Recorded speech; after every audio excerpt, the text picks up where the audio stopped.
Дорогие подписчики и гости канала, я приветствую вас в одном из первых видео на канале Deep Sky Астрологии. Меня зовут Калинина Татьяна, я астролог, исследователь, руководитель школы Альфа. И на этом канале мы будем с вами рассматривать астрологию с точки зрения объектов глубокого космоса, которые до сих пор недостаточно оценены астрологами.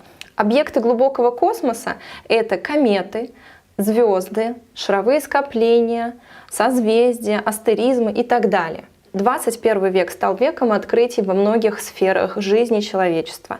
То же самое происходит и в сфере астрологии. Сегодня инструментарий астролога не ограничивается только объектами Солнечной системы, но расширяется до объектов Deep Sky.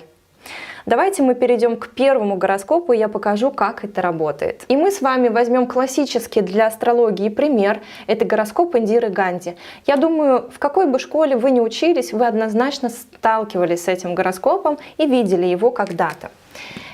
Гороскоп Индиры Ганди — это гороскоп, который рассматривается на всех начинающих курсах.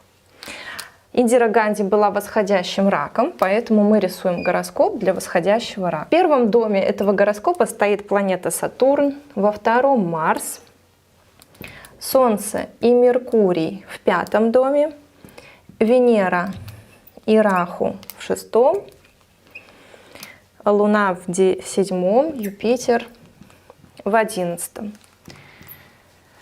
Вот такой гороскоп. Если мы с вами будем ограничиваться только теми инструментами, которые предлагает нам классический астропроцессор, то мы не увидим многих деталей. Например, мы не увидим комету в 9 доме. Наверное, вы знаете, что Индира Ганди является дочерью Джавахарлал Неру. Джавахарлал Неру — это историческая личность, премьер-министр Индии, который очень много вложил в то, чтобы Индия отсоединилась от английского влияния и получила независимость. Комета в 9 доме отца показывает, что отец будет необычной личностью, какой-то талантливой личностью, а также, что Индира Ганди может получить профессию отца или быть частью какой-то профессиональной династии. Так и получилось. Индира Ганди была также премьер-министром Индии. И если мы продолжим изучать объекты глубокого космоса в этом гороскопе, то найдем соединение Раху с звездочкой в созвездии Стрельца, которая называется лук Стрельца. Она дает ребячливость, склонность к опасности и смелость. Что касается характера Индиры Ганди, такой она и была. Ее кармическая задача, то есть то, что ее привлекало, это все классические интерпретации Раху, были связаны с делами опасными и не гарантирующими никакого позитивного результата. То есть она постоянно рисковала.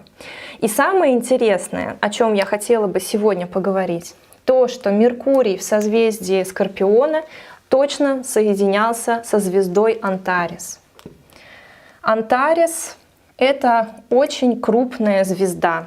Она имеет характер Марса. Так ее интерпретировали астрологи 20 века, потому что у нее красное сияние, и она на небе часто напоминает по своему свечению планету Марс. Антарес дает гибель, опасность убийства или смерть в аварии. Интересный нюанс — то, что Меркурий — это Путра Карака в данном гороскопе. Путра Карака — это планета детей. У Индиры Ганди было двое сыновей — Санджай и Раджив. Оба из них были политиками, то есть они продолжили вот эту политическую династию Ганди, и оба погибли. Раджив Ганди, второй сын Индиры, погиб в 1980 году, примерно за 1,5 года до смерти самой обладательницы гороскопа, в авиакатастрофе. Это был период в гороскопе Индиры Ганди, Сатурн, Солнце. Давайте посмотрим на гороскоп D7 и потом вернемся к гороскопу D1, чтобы понять ситуацию полностью. Давайте обратим внимание на период Сатурна и по гороскопу D1, и по гороскопу D7.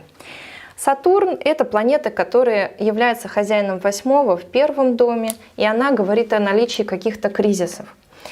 Период Сатурна действительно выдался неудачным для Индиры Ганди. Потеря сына, потеря положения и в дальнейшем смерть от убийства, конечно же, это все негативные факторы.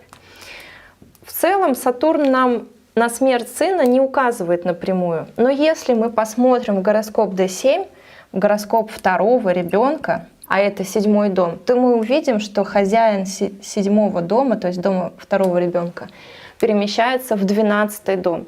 Там он находится под аспектом Раху, там он находится под аспектом Марса, то есть достаточно сильно поражен. Поэтому Сатурн дал смерть второму сыну.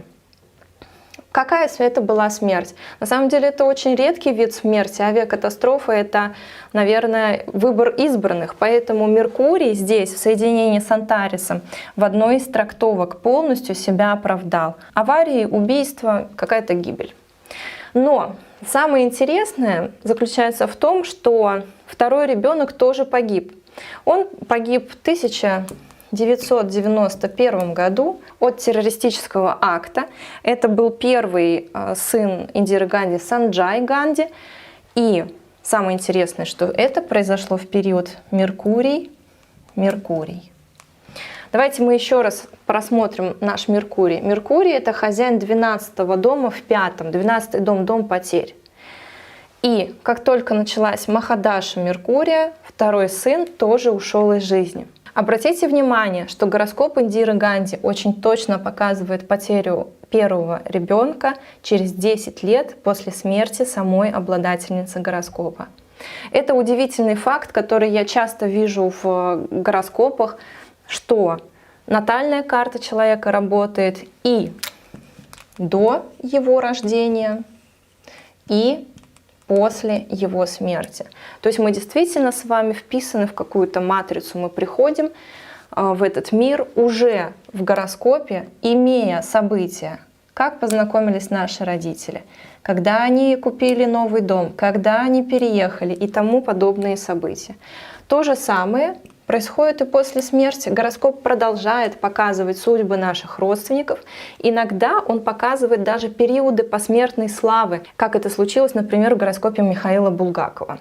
Тема глубокого космоса и объектов глубокого космоса невероятно ресурсная для астрологии. Там мы можем получить удивительную детализацию судьбы человека, рожденного на Земле, так как это случилось, например, с гороскопом Индиры Ганди. Если вам интересна тема того, как работает гороскоп до рождения человека и после его смерти, я приглашаю вас на бесплатный мастер-класс «Родовая карма». Этот мастер-класс будет доступен вам для просмотра после того, как вы подпишетесь на наш YouTube-канал. Вам достаточно нажать кнопку «Подписаться» и после этого перейти на главную страницу канала.